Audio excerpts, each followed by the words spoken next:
এমন কোন প্রস্তাব নিয়ে আপনি আলোচনা আনতে পারবেন না যে প্রস্তাবে প্রতিকার কেবল আইন প্রণয়নের মাধ্যমে হতে পারে। জুলাই সনদ ও গণভোটের রায় বাস্তবায়ন ইস্যুতে সংসদে তর্ক বিতর্ক ও ওয়াকআউটের ঘটনা ঘটে। বিএনপি বলছে জুলাই সনদ বাস্তবায়ন আদেশ অন্তর্বর্তী সরকারের অন্তহীন প্রতারণার দলিল। অন্যদিকে সরকারি দল জনগণের সঙ্গে প্রতারণা করছে দাবি করে গণভোটের রায় বাস্তবায়নের দাবিতে শনিবার মাঠে নামছে জামায়াত নেতৃত্বাধীন 11 দলীয় জোট।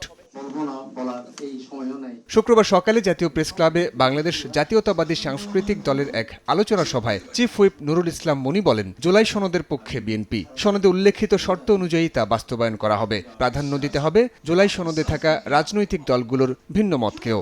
আমরা জুলাই সনদকে অক্ষরে অক্ষরে প্রতিটি অক্ষর আমরা বাস্তবায়ন করব, যেভাবে হয়েছে সেইভাবে। আমাদের বিরোধী দলের নেতৃবৃন্দ যেভাবে চাইছেন সেভাবে কোনো দিকে কোনো কিছুতে পড়ে না বলেই সেটা আমরা বিরোধিতা করি। যে দল এই জুলাই সনদের সব মিলিয়ে কথা হলো সবকিছু সরকারে বসবে, তাদের তারাই এইটা বাস্তবায়ন করবে। যারা বসবে তারা বাস্তবায়ন করবে তাদের মতন করে, এটা লেখা আছে ওখানে।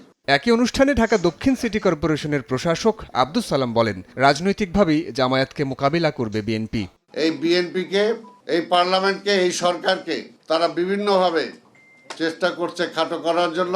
আওয়ামী লীগ পাকিস্তানের প্রধানমন্ত্রী হতে চেয়েছে আর জামাত পাকিস্তানকে টিকিয়ে রাখতে চেয়েছে। তা পার্থক্যটা কোথায়? সেই কারণে আওয়ামী লীগও যে পথে হেঁটেছেন, আজকে জামাতও কিন্তু সে একই পথের নাবিক। এবং রাজনীতি দিয়েই ইনশাল্লাহ আমরা আওয়ামী লীগকে মোকাবেলা করেছি, রাজনীতি দিয়েই আমরা জামাত সহ সবাইকে মোকাবেলা করব।